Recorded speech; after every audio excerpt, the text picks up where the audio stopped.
Hello, welcome to the Blacksmith Shop. I'm Tyler May, and today I'm going to demonstrate what blacksmiths do on a daily basis. I'm going to share some tools and some secrets with you. This here is a forge. It's where we heat up metal and bend it and break it and form it to what we need. Now back in the day, come this way. That big thing up there was called a bellows. And that's what they used to produce air to feed the fire, make it hotter. But today, we got this handy piece of machinery here. It's a fan. You crank it, and you can see how the air is going up underneath the fire, which is making it hotter. That's a railroad spike. I put in the fire about 10 minutes ago. Should be about ready to start hammering on. I'm going to try to form it into a knife and see where we go from there. So let's pull it out and see what we got.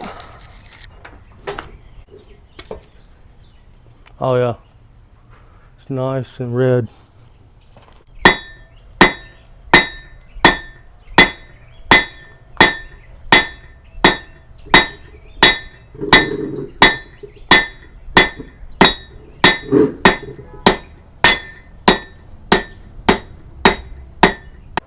So what you do is you hit it,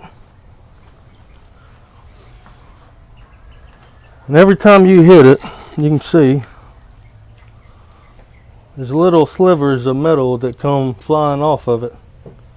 And what that is that's the impure metal that we're knocking down to make it flat. And so you hit it a little while and you put it back in the fire. And you got to have constant air going to it. Keep the fire hot enough.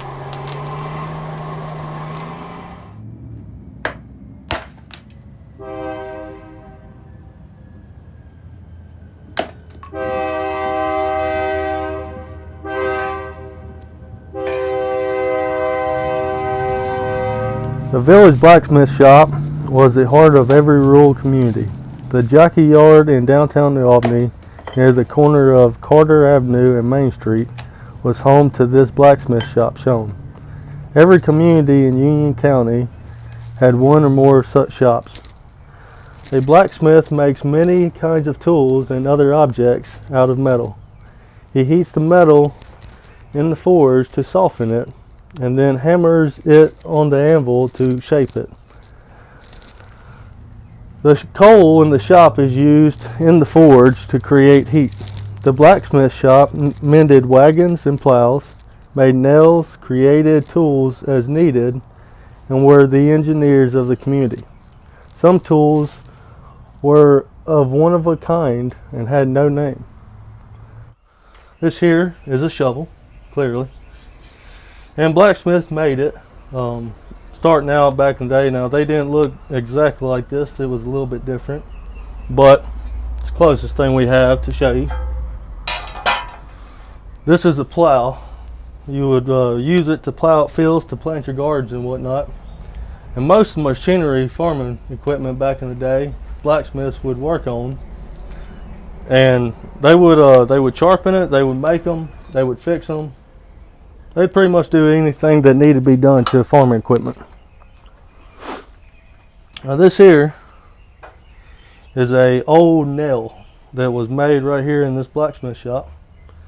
And back in the day, you didn't have a hardware store to go and get nails from. So you had to go to find a blacksmith, and they made them, a lot of them, and you would go buy them.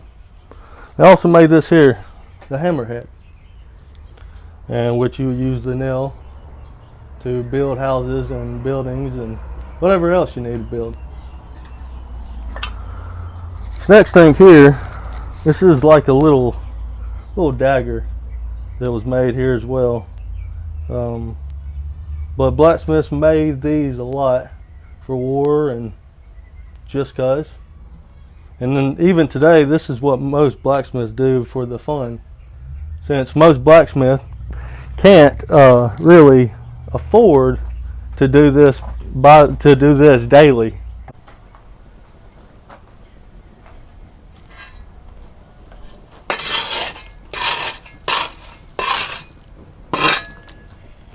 The earliest evidence of blacksmith trade was found in Egypt around 1350 BC. The story is that the tribe of the Hittites founded the trade of forging metal and beating it down to make stuff. But they kept their trade a secret for a long time until they spread out throughout the world, and they started sharing their secrets with everybody else. Were there certain artifacts found that gave proof that there was blacksmithing going on? There was, in my research, there was one artifact that dates back to that era. It was a dagger made. I have not been able to locate a picture of it, but that's the story. So tell us a little bit about the Iron Age. What dates were they? 1291 to where does fire go out? To about 800, depending on the different countries and whatnot.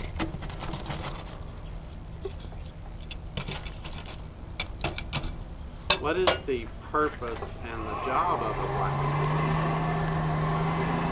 Pretty much anything. The blacksmith today, in our day and time, blacksmiths were considered the mechanics, the fabricators, the industries. They created tools, they fixed machines. They did pretty much anything that anybody needed. So we go to a blacksmith today for our tools? No, today we go to hardware stores.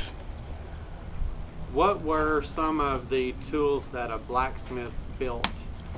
Tools or weapons or other items? Well, they made swords, they made knives.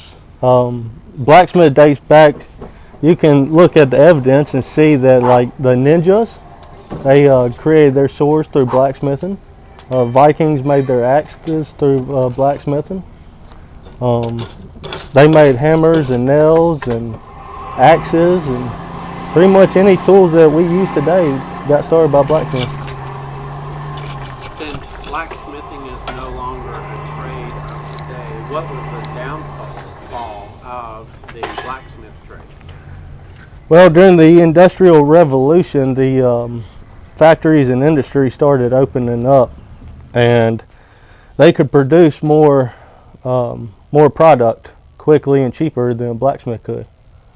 And so when they started opening up, blacksmiths had to solely rely on farrier work, which is shoeing horses and mules and doing that. And they actually started out doing the first mechanic work on automobiles.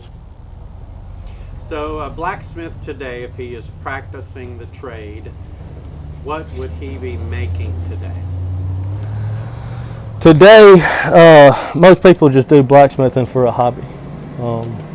Some people do it for challenges. The TV show Forged on Fire, people can win money by doing blacksmithing.